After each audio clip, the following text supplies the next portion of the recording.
Hace algún tiempo tuve una conversación muy interesante con un joven que me planteaba lo siguiente. ¿Cómo es posible que haya elevado diversas oraciones delante de Dios con fe, creyendo que Él me va a contestar, mas sin embargo no haya obtenido respuesta alguna de parte de Él? Este joven me citaba el Evangelio de Juan, donde en diversas ocasiones Jesús nos comparte una promesa, donde Él nos dice que si pedimos algo al Padre en su nombre, lo obtendríamos. Esta es una pregunta muy buena y también muy común entre los cristianos. Ahora bien, ¿cómo podemos nosotros como creyentes armonizar la promesa de Cristo con el hecho de que no siempre recibimos respuestas a nuestras oraciones? Ante esta problemática se han planteado diversas y posibles soluciones, y no solamente quiero compartirte en este video algunas de las que he escuchado de primera mano, sino que también te quiero compartir algunas atenuantes o condicionantes que tenemos que tener en cuenta antes de intentar responder esta pregunta de manera ligera. La primera posible solución que la mayoría de nosotros habremos escuchado en algún momento es la siguiente: Dios siempre responde, a veces con un sí y a veces con un no. Algunos cristianos entusiastas, y no con una mala intención, intentan presentar esta respuesta como una posible solución.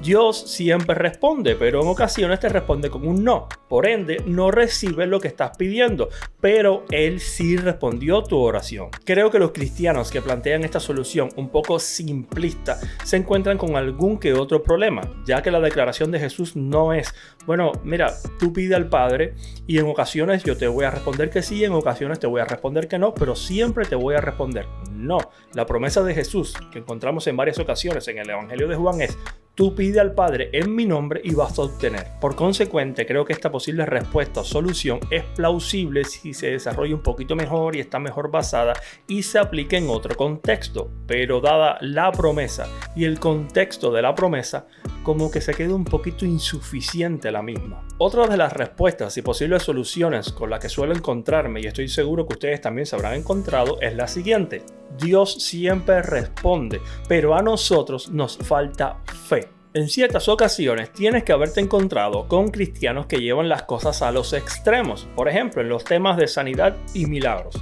Tenemos creyentes que declaran, tenemos cristianos que declaran que Dios siempre responde, que Dios siempre sana. Lo que sucede es que en ocasiones a nosotros nos falta fe. Para algunos cristianos, por ejemplo, cuando una persona que sufre de diabetes le pide oración para recibir sanidad, estos oran al Padre en el nombre de Jesús y declaran a la persona sana.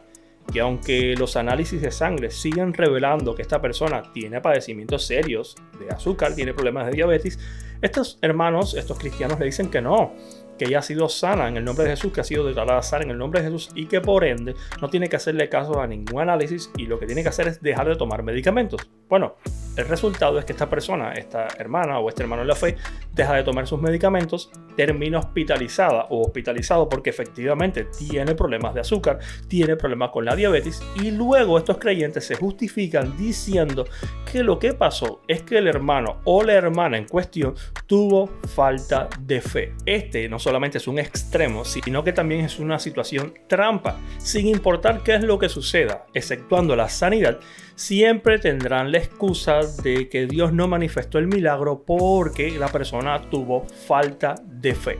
Antes de seguir avanzando, hago dos aclaraciones o salvedades para que no se me malinterprete. La primera, yo no estoy queriendo decir que la falta de fe o la ausencia de fe o la incredulidad no sean un problema a la hora de recibir algo de parte de Dios, a la hora de recibir respuesta a una oración realizada. Por el contrario, la Biblia es muy clara al respecto y expone que la falta de fe, la ausencia de fe o la incredulidad puede ser un problema. Lo que estoy queriendo decir es que muchos tienen este as bajo la manga y ante cualquier situación que no se adecue, que no se ajuste a lo que ellos han declarado, a lo que ellos han anunciado, sacan este as y pretenden justificar cualquier ausencia de milagro con esta respuesta. La segunda es que he conocido casos muy excepcionales en los cuales Dios ha tenido un trato muy especial, muy particular con un creyente enfermo y la fe de este creyente ha terminado superando por mucho el padecimiento o la enfermedad. Por ejemplo, a la iglesia a la cual pertenecí durante muchos años antes de emigrar a este país, tuve la oportunidad de compartir y atender a una hermana de la fe que tomaba medicamentos muy fuertes producto de un padecimiento que tenía, un padecimiento, una enfermedad enfermedad que sufría. Pero un día Dios tuvo un trato muy especial, muy particular con ella, y la hermana, convencida de la sanidad que había recibido de parte de Dios, del milagro que había recibido de parte de Dios, decidió deshacerse totalmente, completamente de los medicamentos que había estado tomando durante ya un buen tiempo. Cuando esta hermana me comentó la experiencia que había tenido, el trato muy particular que Dios había tenido con ella, y yo vi la convicción, la certeza absoluta que ella tenía de que Dios la había sanado, yo simplemente le dije: mira, hermana, si fue Dios quien le dio esa experiencia, si fue Dios quien la sanó, créame, usted no va a necesitar nunca más medicamentos en esa área, usted no va a tener ningún problema en esa área. Pero si Dios no hizo el milagro, si no fue Dios con quien usted tuvo esa experiencia, créame, usted tiene todavía problemas de salud y va a experimentar serios problemas de salud si abandona esos medicamentos. A lo que la hermana me contestó: pastor, yo estoy totalmente convencida, absolutamente convencida de que esa experiencia fue de parte de Dios y que Dios me sanó. Y le digo más, yo saqué de mi casa todos los medicamentos que consumía. Ahora bien, quiero que noten la diferencia con lo que estaba diciendo anteriormente y con el ejemplo que estoy citando ahora. Yo como pastor, cuando esta hermana vino a comentarme, yo no la convencí de nada, yo no declaré nada sobre su vida, no fui yo quien le incentivó a hacer absolutamente nada con sus medicamentos, no, fue ella la que estaba totalmente convencida de la experiencia que había tenido con Dios y de la obra que Dios había hecho sobre su vida. Para no hacerles el testimonio demasiado largo, esta hermana, para gloria de Dios y para testimonio del pueblo, nunca más tuvo ningún tipo de padecimiento en esta área de la cual estaba sufriendo, y nunca más consumió ninguna pastilla para el padecimiento que había tenido anteriormente a su encuentro, a su experiencia muy particular con Dios. Y todavía algunos creyentes me quieren convencer de que los milagros no existen hoy en día. La siguiente solución, que más que solución es una excusa que he visto presentar a algún que otro cristiano, es la manipulación. Me explico. En ocasiones hemos presenciado cómo algunos de estos creyentes o cristianos de la superfe declaran sano a un enfermo que está padeciendo en el hospital, que está quizás en su último momento de vida, y estas personas, estos cristianos, lo declaran sano, lo decretan sano para la gloria de Dios, y lo que termina sucediendo es que esta persona fallece, esta persona muere, y luego hemos tenido que presenciar a esos mismos cristianos, a esos mismos creyentes diciendo: alabado sea Dios, lo sacó del hospital, respondió a nuestra oración. Eso está complicadito. Perdona, mi hermano, que te corrija si ese es tu caso, pero ni Dios está confundido, ni las oraciones son mensajes que llegan distorsionados, y que Dios solo es capaz de captar el mensaje, pero no la intención del mensaje. Si pediste específicamente que Dios sanara a un enfermo, no pretendas manipular la situación cuando éste fallece, queriendo aludir como que eso es una posible respuesta de Dios a tu oración por sanidad.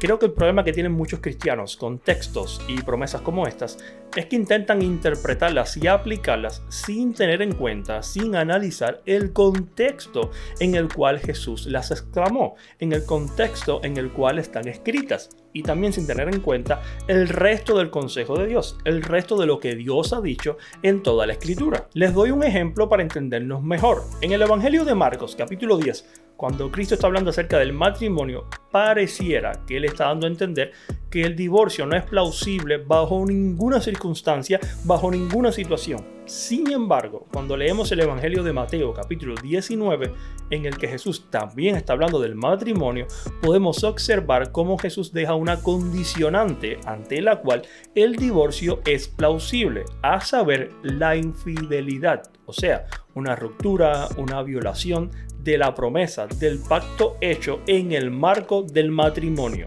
Dicho esto, creo que ya pueden percibir a dónde voy. Esta promesa de Jesús, manifestada en diversas ocasiones en el Evangelio de Juan, de que si pedimos algo al Padre en su nombre, lo obtendríamos, tiene a la luz del resto de la Escritura varios condicionantes que pueden determinar la respuesta de parte de Dios a nuestras oraciones. Algunos de esos condicionantes son los siguientes. El primero de todos es el pecado. Tú puedes estar orando constantemente para que la relación con tu esposa sea fortalecida, sea cada vez mejor, pero si en lo oculto estás consumiendo contenido dañino, y ya sabes a qué me refiero con contenido dañino, no te engañes, la relación con tu esposa no va a mejorar en lo absoluto. y la oración que estás elevando delante de Dios no va a obtener la supuesta respuesta que tú estás esperando como consecuencia de tu pecado. El pecado es uno de los condicionantes que puede afectar esta promesa que Jesús nos está dando.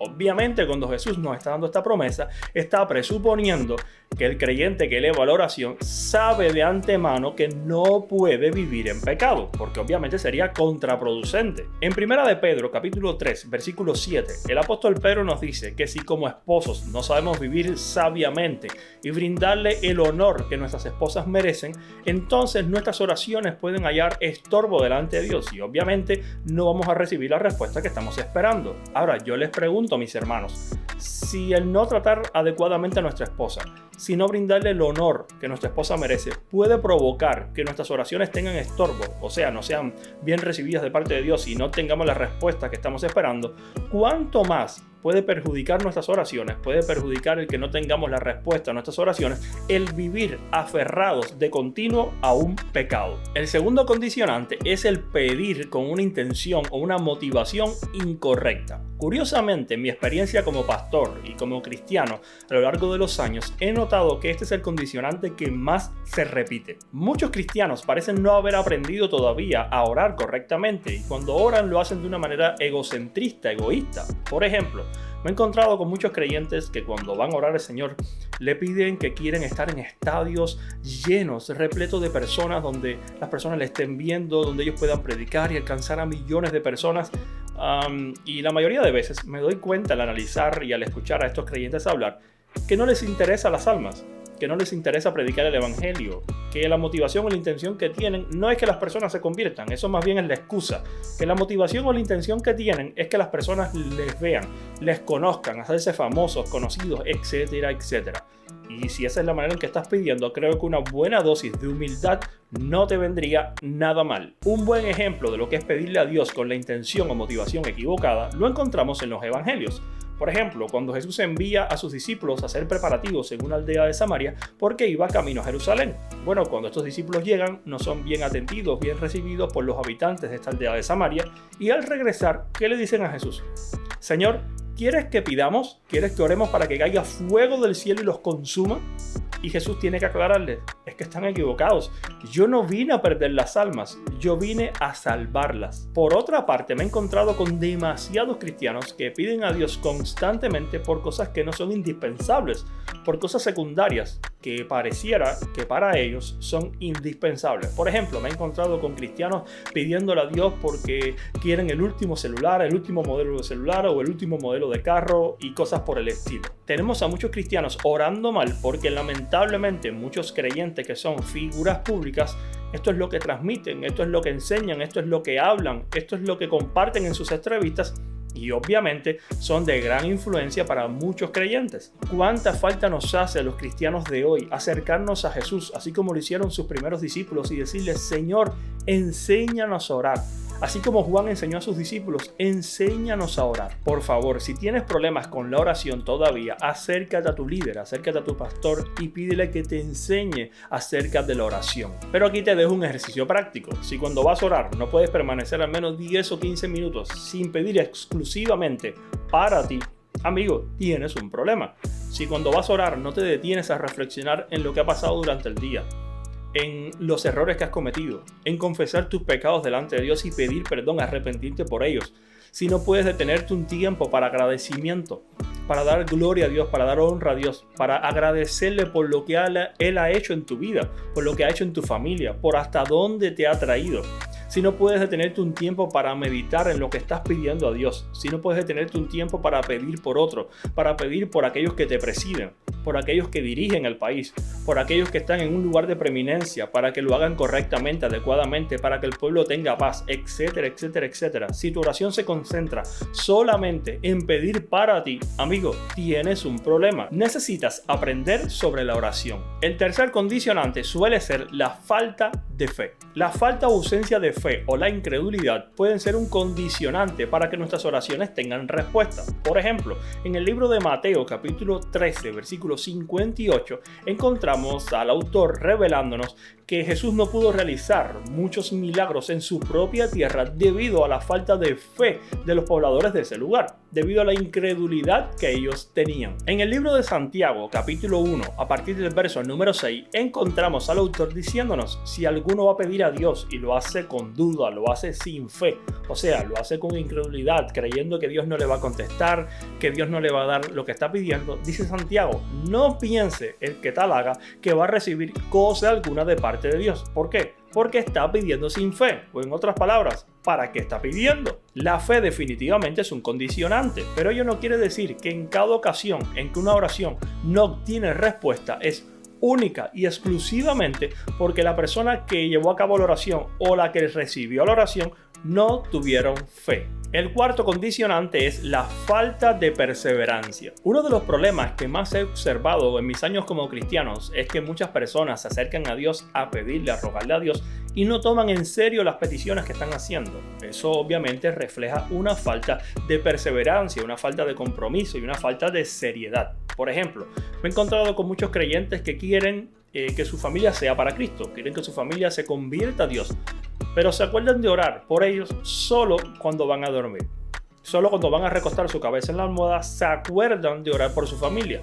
O cuando llegan a la iglesia y se da un mensaje que tiene que ver con el tema, entonces se acuerdan que su familia no es cristiana y hoy tengo que orar por mi familia. O por otra parte, quieren que su familia se acerque a Dios, pero no están dispuestos a trabajar activamente para ellos mismos ser un testimonio para su familia. No están dispuestos a que Dios haga cambios significativos en su vida a fin de que ellos puedan ser el mejor testimonio para su propia familia de que Dios es real, de que Dios les ama y de que Dios quiere cambiarles. Si vamos a la escritura y leemos, por ejemplo, el libro de Primera de Samuel y observamos la oración que hizo Ana con el objetivo de tener un hijo, obviamente nos vamos a dar cuenta de por qué Dios atendió su clamor. Su oración, su súplica fue con tanto compromiso, con tanto anhelo, fue con tanta perseverancia que el propio sacerdote creyó que estaba borracha.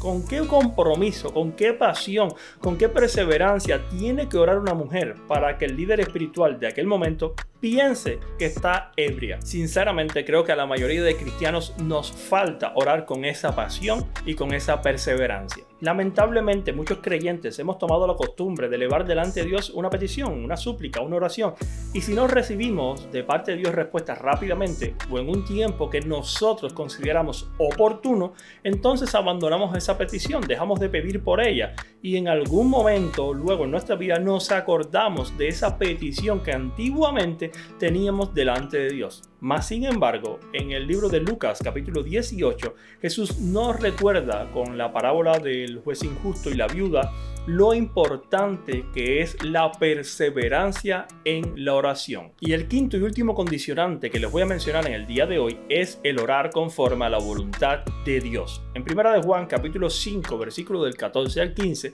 el apóstol Juan nos dice lo siguiente: y esta es la confianza que tenemos en Él, está hablando de Cristo obviamente, que si pedimos alguna cosa conforme a su voluntad, Él nos oye.